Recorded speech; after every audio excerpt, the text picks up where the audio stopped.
It is time again for another video covering all of the regional indie MMA highlights from this past weekend that I guarantee you didn't have time to watch. And it is all thanks to Caposa, who you have to be following on Twitter at Grabaka_Hitman for doing the hard work and helping us compile this list for your viewing pleasure. What's up, everyone? It's the Casual, Lawton Vierkant, and this is Caposa's Corner. Kicking off this week, we are heading to World Urtemash Federation 35 in Kyrgyzstan. This fight sees Kumerbek Arikbayev making his pro debut, going against Altinbek Parpiev, who only has one loss on his record. This fight goes to the ground pretty quickly, and that's where it's gonna stay.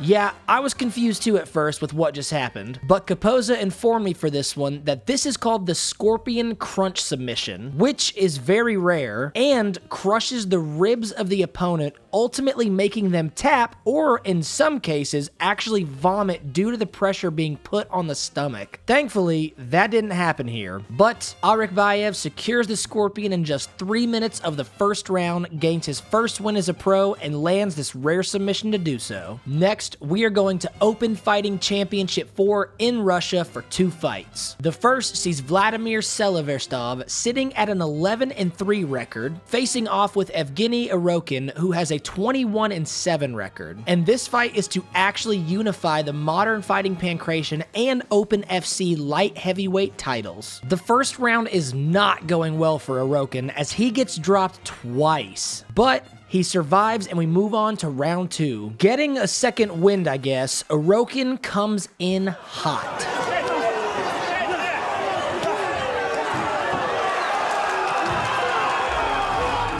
Talk about a comeback. Arokin knew he had to finish this one, so he lands this huge knee, followed by a huge right and left, ultimately sending Seliverstov to the ground, and this fight is over. Arokin improves his record to 22-7 and is your new light heavyweight champ. For our second fight at Open FC 4, we have another title fight for the featherweight belt. And this fight sees Alexander Grozin with a 15-3-1 record up against Bruno Haverso, who has a 16-5 record. Just like the last fight, Haverso is down for the first 3 rounds and it is not looking good. But we make it to round 4 and here we go.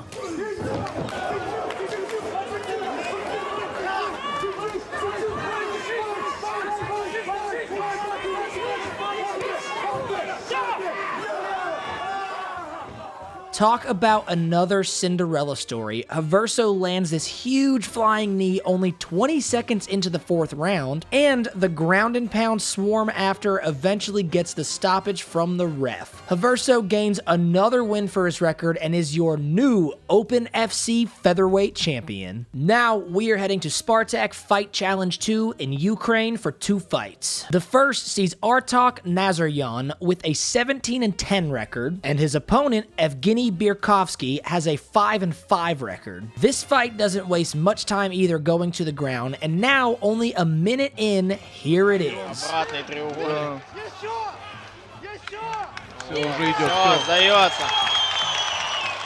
Yeah, that one was new for me. Nazaryan, while on the ground, secures this inverted triangle while landing some hits, but ultimately gets the tap and the win just over a minute into this fight. He improves his record to 18-10 and gets this slick submission win added to his resume. Going to our second fight at Spartak Fight Challenge, it's time for Caposa's KO of the week. And this fight sees Karen Manukyan taking on Kelvin Oganavor, and both are making their pro debuts, and both are wanting that first fight to be a win.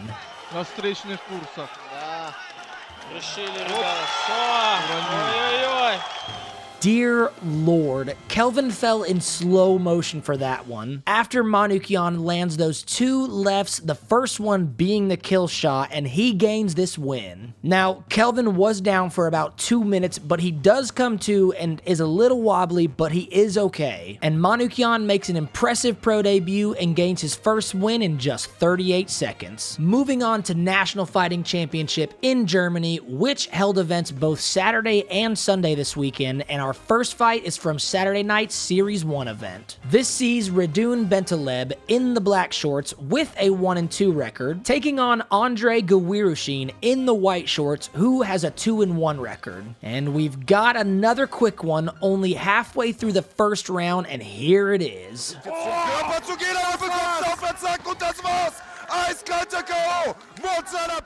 Oh yeah, one single huge overhand right from Bentaleb, and this fight is over. He gains his second pro win and gets this fantastic knockout added to his resume. Now on to Sunday night, we have the NFC 3 event for 3 fights. The first sees Edward Evdokimov against Mohamed Makrau, both of which are making their pro debut. This fight is going the distance, and with just right around 2 minutes left in the third round, this happens.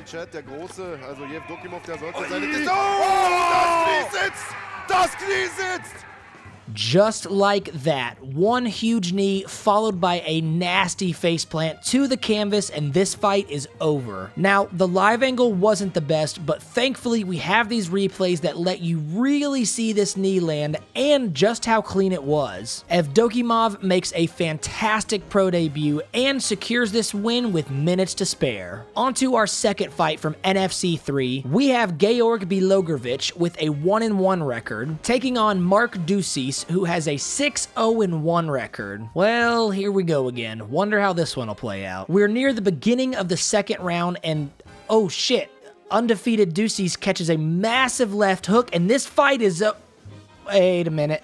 No, it's not. It probably should be by the looks of semi-unconscious Ducis, but the ref says game on. And 1 minute later, Ducis takes full mount and stays there for 2 whole minutes, just beating on Bilogovic, and now this fight is over. What the hell just happened? I don't know how Ducis survived that left hook from the ground, but he does and comes back and gets this win, keeping his record undefeated and now sitting at 7-0-1. For our last fight at NFC 3, we have Khurshid Kakarov with an undefeated 6-0 record, going against Sylvain Summerheisen, who has an 8-5 record going into this fight. Another fight about to go the distance, as we are over a minute into the final round, and here we go.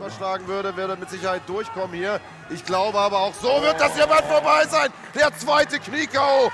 Oh yeah, Kakarov is just swarming for this entire round and finally gets him backed up against the cage and sneaks in this beautiful right knee to send Summerheisen out and face first into the canvas. Another undefeated record staying clean as Kakarov gets his 7th win in a row and hopefully keeps his momentum going. We only have one fight left, so we are going to LFA 108 in Sioux Falls, South Dakota. Here we have the final fight of the middleweight tournament to claim the LFA middleweight title, and it sees Gregory Robocop Rodriguez, who in the past appeared on Dana White's Contender Series, and he has an 8-3 record, going against Josh Fremd, who actually has fought in Bellator before, and he has a 7-1 record. This one is definitely going to be good. They are coming in hot, and Rodriguez actually rocks Josh just over a minute into this fight, and he survives, but only for 2 more minutes.